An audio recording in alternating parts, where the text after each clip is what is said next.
नमस्कार दोस्तों, स्वागत है आपको अपने चैनल एग्जाम हैप्पी में। दोस्तों, मैं आज आपके बीच यहाँ पर जेटेट 2012 का प्रश्न पत्र लेकर के उपस्थित हूँ, जिसमें मैं आपको जेटेट 2012 के गणित में आए हुए प्रश्नों को मैं यहाँ पे हल करवाऊंगा। यहाँ पे मैंने इसके पहले जो है ये प्रश्न जो है आपके 61 से स्टार्ट हुए थे, जो अभी 85 क्वेश्चन नंबर को मैं अभी करवा रहा हूं। तो इसके पहले के प्रश्न को यदि आप देखना चाहते हैं तो आप हमारे डिस्क्रिप्शन बॉक्स में जाकर के चेक कर सकते हैं, नहीं तो आप प्ले लिस्ट में जाकर के देख सकते हैं। तो आइए यहाँ पे देखते हैं प्रश्न किस प्रकार से आया था। तो आप यदि शिक्षक पात्रता परीक्षा, किसी भी शिक्षक पात्रता परीक्षा की आप तैयारी करते हैं, चाहे वो झारखंड का हो, हरियाणा का हो, बिहार का हो, तो ये सभी जगह अभी शिक्षक बनने के लिए ये जो शिक्षक पात्रता परीक्षा हो रही है, तो उसमें ये सारे प्रश्न आपके लिए बहुत ही महत्वपूर्ण है। इसी तरह के हल्के हल्के प्रश्न आपके बीच आते रहते हैं। तो आप इस तरह के प्रश्न को जितना हो सके प्रैक्टिस करेंगे, जिससे आपकी एक्यूरेसी और यहाँ पे स्पीड जो है बढ़ती है और आप अच्छे से वहां पे कंसेप्ट क्लियर करके प्रश्न को बना सकते हैं। तो चलिए चलते हैं झारखंड शिक्षक पात्रता परीक्षा 2012 L1 1 to 5 में जो आया है उस प्रश्न को यहाँ पे हल करने चलते हैं। आइए देखिए प्रश्न क्या है।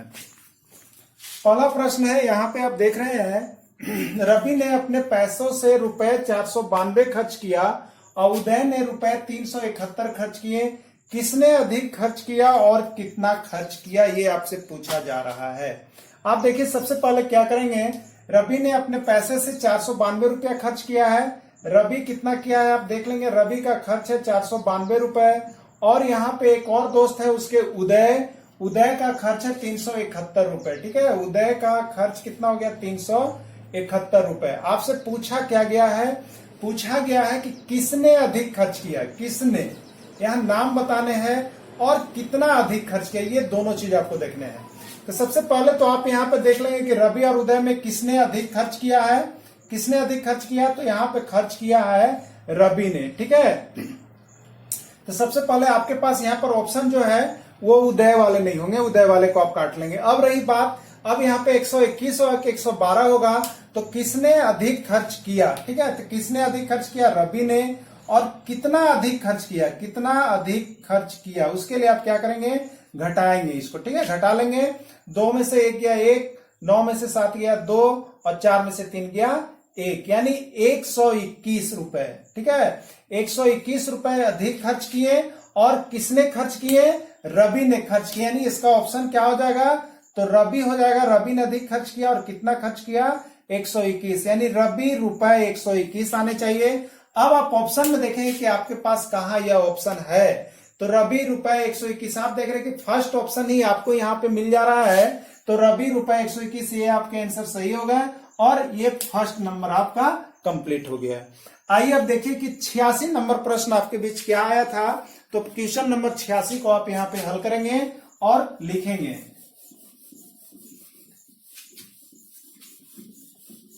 देखिए 86 नंबर प्रश्न आपका जो है वह बहुत ही छोटा छोटा प्रश्न पूछा गया है, लेकिन इसमें आपको अपना स्पीड दिखाना है कि आप कितने स्पीड से गणित को हल कर सकते हैं और कितनी शुद्धता से आप बना सकते हैं। प्रश्न में बहुत भारीपन नहीं है, बहुत ज्यादा समय नहीं लग रहा है। देखिए नेक्स्ट प्रश्न जो निकल के आया है वो है 86 नंबर का प्रश्न आपके बीच है, 0 डिग्री और 90 डिग्री के बीच के कोण को क्या कहा जाता है, कि कोण को क्या कहा जाता है। फ्रेंड्स, आप जो भी परीक्षा की तैयारी कर रहे हैं वो कोण से संबंधित चीजों को अवश्य ही पढ़े होंगे या इसके पहले आप बहुत पढ़ाए भी होंगे। तो ये जानना है आपको कि क्या कहते हैं, और यदि आप जानते हैं तो यहाँ पे आपको बताना है कि क्या कुछ इसमें आंसर होगा। आपको मैं यहाँ ऑप्शन लिख दे रहा हूं, ए है समकोण, बी है न्यून कोण और सी है आपका अधिक कोण और डी ऑप्शन जो आपका है वह है आपका यहाँ पे बृहत्तर कोण। ठीक है, इस तरह के प्रश्न आए थे। तो देखिए क्या कुछ होने वाला है, आपको यहाँ पे हम थोड़ा सा इसका बता दें। ऐसे तो आप जान रहे होंगे 0 और 90 के बीच के कोण को, तो यहाँ पर जो ट्रेंगल होता है, ट्रेंगल आप देख रहे हैं, उसको जो है आप यहाँ पे 2 आधार पे बांटते हैं। एक होता है भुजा के आधार पर, हम लोग कहते हैं समबाहु, विषमबाहु, समद्विबाहु, और एक कहते हैं कोण के आधार पर। ठीक है, तो ये आपका देखिए 90 डिग्री का कोण है, तो इसको हम कहते हैं समकोण। क्या कहते हैं? समकोण। लेकिन 90 से जैसे ही कम हो जाए, यानी 0 से 89.9 तक का अगर कोण है तो उसको हम लोग कहते हैं न्यून कोण। यानी कोण के आधार पर त्रिभुज को 3 भागों में आप बांटते हैं, एक होता है अधिक कोण, दूसरा न्यून कोण और अगला समकोण होता है। तो 0 से 90 का बीच, इस तरह से आप देखेंगे 0 से 180 डिग्री तक जो चांद होता है, तो इसमें सीधे 90 जो होगा, यहाँ सीधे 90, इसको हम लोग कहते हैं समकोण। ठीक है। और अगर 0 आप इधर से लेके चल रहे हो तो यहां से इसके बीच का जितना कोण होगा इसको हम लोग कहते हैं न्यून कोण। और 90 से ऊपर जैसे ही आता है तो इसको हम लोग यहाँ पे कह लेते हैं अधिक कोण। तो आपका यहाँ पे 0 से 90 के बीच का पूछा है, 0 से 90 के बीच पूछा, देखिए बीच, तो कौन सा कोण आ जाएगा? न्यून कोण आ जाएगा। तो आप इसका टिकिंग कर लेंगे न्यून कोण। आइए देखते हैं अब 87 नंबर प्रश्न क्या कुछ आपके बीच कर रहा है। 87 नंबर प्रश्न, तो 87 नंबर प्रश्न को हम यहाँ पर बनाएंगे, तब तक आप स्क्रीनशॉट ले लेंगे इसका। तो आइए 87 नंबर प्रश्न हम लिखते हैं आपको।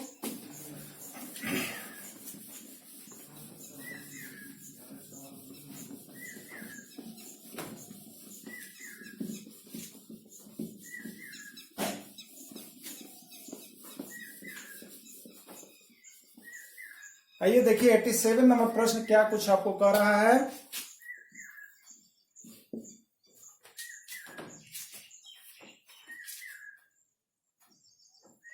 एक बगीचे में प्रत्येक 10 पेड़ की 14 कतारें हैं। 10 पेड़ की 14 कतारें हैं। बगीचे में पेड़ों की संख्या कितनी है? ये आपके प्रश्न है। आपके पास ऑप्शन देखिए है 70, 160, 140, 150। कैसे आप बनाएंगे? आप बनाइए, देखिए कितने होंगे पेड़ की संख्या आपको बताना है इसमें। तो आप बताइए, देखिए क्या कुछ इसका आंसर होने वाला है।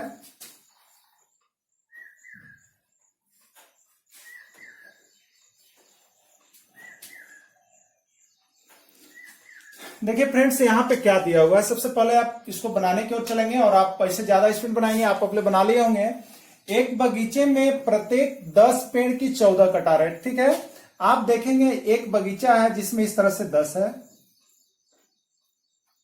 1 2 3 4 5 6 7 8 9 10 पेड़ है एक लाइन से। और यह कितनी कतार में लगा हुआ है? तो इसी तरह का जो है 14 है, यानी 1 2 3 4 5 6 7 8 9 10 11 12 13 14 हो गए। यानी कुल पेड़ों की संख्या कितनी होगी? तो 1 में है 10, तो 2 में कितना हो जाएगा? 10 गुने 2। 3 में कितना हो जाएगा? 10 गुने 3। 4 में कितना हो जाएगा? 10 गुने 4। इसी तरह से 14 है, तो 14 में यानी 10 गुने कितने कर देंगे हम? 14। यानी 14 दशमलव कितना होगा? 140। यानी उस बागवानी में कितने पेड़ हो गए? तो 140 पेड़ हो गए। ये ऑप्शन देखते हैं। पहला है 70 जो कि गलत है, दूसरा 160 वो भी गलत, तीसरा 140 जो कि आपसे मिलता जुलता है। तो आपका आंसर जो हो गया 140 है और ये आपका सही आंसर है। यदि आप बनाए हैं तो अच्छा है, सही आंसर है। चलिए अब नेक्स्ट प्रश्न देखते हैं। अगला प्रश्न क्या कुछ आया था इसमें। 88 नंबर प्रश्न को देखेंगे यहाँ पे। आइए 88 क्या है।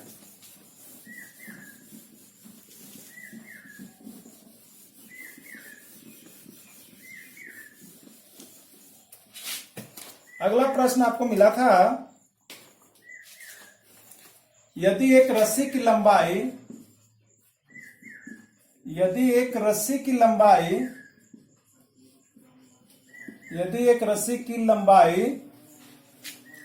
2 फीट 6 इंच है, 2 फीट 6 इंच है, तो इंच में उसकी लंबाई कितनी है? तो इंच में उसकी लंबाई कितनी है? इस तरह का प्रश्न आपका आया हुआ है। इसमें 4 ऑप्शन आपको दिए हुए हैं। ए है 62, बी है 26, सी है 36 और डी है 30। बताइए इसमें कौन सा ऑप्शन सही है, आप बना करके देखिए। तो चलिए फ्रेंड्स, सबसे पहले यहाँ पे क्या करना होगा, जो फीट है उसको इंच में चेंज करना होगा आपको। तो आंसर किस तरह से इसका करेंगे, तो रस्सी की लंबाई क्या दिया हुआ है आप लिख लेंगे। रस्सी की लंबाई बराबर दिया हुआ है 2 फीट 6 इंच, यही दिए हुए हैं। आपको आंसर किस में देना है, देखिए आंसर आपको बताना है इंच में, यानी 62 इंच होगा कि 26 इंच होगा कि 36 इंच इसका आंसर आएगा कि 30 इंच इसका आंसर आएगा। ठीक है, आपको 2 फीट 6 इंच का मतलब क्या है, तो 2 फीट प्लस 6 इंच आप इसको लिख सकते हैं। ठीक है, यानी ये तो इंच में चेंज है, लेकिन फीट को हमको किस में चेंज करना होगा, इंच में चेंज करना होगा। तो आप जान जाइए, यहाँ पे जानना आपको जरूरी है, 1 फीट में जो है आपका 12 इंच होता है। 1 फीट में आपका 12 इंच होता है। तो यहाँ पर 2 फीट है, तो 2 फीट को जब इंच से बदलेंगे तो 2, और 1 फीट में 12 इंच है तो 2 गुने 1 फीट यानी 12 इंच यहाँ पे कर देंगे। और प्लस कितना हो जाएगा 6 इंच, 12 दूनी कितने हो गए 24 इंच और प्लस 6 इंच, यानी जोड़ने पर आपको आते कितना है 30 इंच। अब इसमें आप ऑप्शन देखिए कि कहीं पर आपको 30 आंसर दिया हुआ है या नहीं दिया हुआ है। तो आप इसको जब चेक करेंगे तो आप देखते हैं कि ए में 62 है जो नहीं होगा, बी में 26 है नहीं होगा, सी में यहाँ पे 36 है ये भी नहीं होगा, डी में आपका 30 इंच दिया हुआ है और आपका यह करेक्ट आंसर है। तो आप इसको इस तरह से बना लेंगे, यानी फीट को इंच में चेंज करेंगे, उसको याद रखेंगे कि 1 फीट में कितना इंच होता है। यदि आप चाहते हैं तो इसका स्क्रीनशॉट ले लेंगे। नेक्स्ट प्रश्न लेकर के हम यहाँ पे उपस्थित हो रहे हैं आपको 88।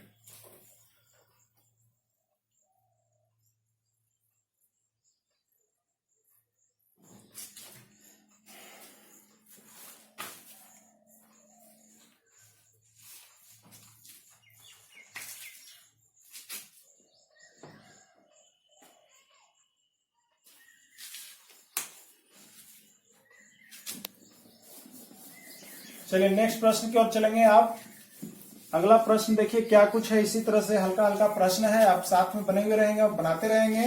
देखिए कितने स्पीड में आप बना पाते हैं, अपनी स्पीड को जांचिए। चलिए नेक्स्ट प्रश्न है 89। एक फूल का वजन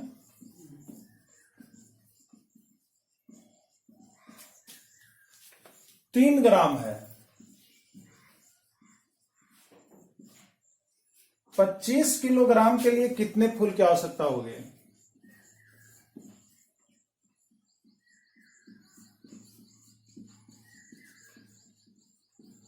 पच्चीस किलोग्राम बनाने के लिए कितने फूल की आवश्यकता होगी। ठीक है, यहां पे ऑप्शन आपको दे दे, क्या दिया हुआ है ऑप्शन लिख लेंगे। 8333, बी आपका ऑप्शन है 8342, सी आपका यहां पर ऑप्शन है 8334 और डी आपका ऑप्शन है यहाँ पे 8336। आइए इसको बनाइए कि कितने यहाँ पे फूल आपको आवश्यकता होगी। ठीक है, देखिए एक फूल का वजन 3 ग्राम है, 25 किलोग्राम, यानी ये जो किलोग्राम है इसको आप किस में चेंज कर लेंगे, आप यहां पर उसको ग्राम में चेंज कर लेंगे। ठीक है, तो 1 किलोग्राम में होता कितना है, 1 किलोग्राम में होता है 1000 ग्राम। ठीक है, तो 25 किलोग्राम बराबर कितना होगा, आप सबसे पहले कर लेंगे। 25 किलोग्राम में हो गया आपका 25,000 ग्राम हो गया। ठीक है, अब एक फूल का वजन कितना है 3 ग्राम है, तो यहाँ पे 25,000 ग्राम में कितने फूल हैं ना, तो 25,000 ग्राम में कितने फूल है, आप क्या करेंगे इसको 25,000 ग्राम में आप 3 ग्राम से क्या कर देंगे, उसको भाग कर देंगे। क्या कर देंगे आप, भाग कर देंगे, तो जो आपका आंसर होगा वो आपका निकल जाएगा। यानी 25 में आप दीजिएगा, ग्राम ग्राम आपका कटता है, तो 3 अट्ठे कितना हो जाएंगे 24 हो जाएंगे आपके। उसके बाद 1 बचा, यहाँ 10 हो गया, 3 तिहाई 9, फिर आप दीजिएगा तो 3 तिहाई 9, 3 तिहाई 9, इस तरह से आपके चलते जाएंगे। दशमलव में आपके अभी तो कितना हो जाएगा, इसके बाद 0.333 जो कि ना कटेगा, आपको चलते जाएगा, तो आप लिख सकते हैं क्या इसको कुछ, तो 8333 इस तरह से आप लिख सकते हैं। इतने फूल की आवश्यकता होगी। अगर ये 5 से 6 से ऊपर होता तो इसको हम लिख सकते थे 833 और लास्ट में कितना कर सकते थे, यहाँ पे 4 कर सकते थे। इसलिए आंसर कितना होगा 833.33 आ रहा है, इसलिए इसको लिखेंगे 833 दशमलव के इधर वाले अंक को लिख देंगे, जो कि आपका आंसर यहाँ पे मैच करता है। यानी 833 इसका आंसर होगा। 8333 फूल की आवश्यकता होगी 25 किलोग्राम पुराने के लिए। यानी 25 किलोग्राम यदि पुराना है फूल को, तो कितने फूल की आवश्यकता होगी, 8333 फूल की आवश्यकता पड़ेगी यहाँ पे। तो इस तरह से आपने यहाँ पे प्रश्न को सोल्व किया। 85, 86, 87 इस तरह से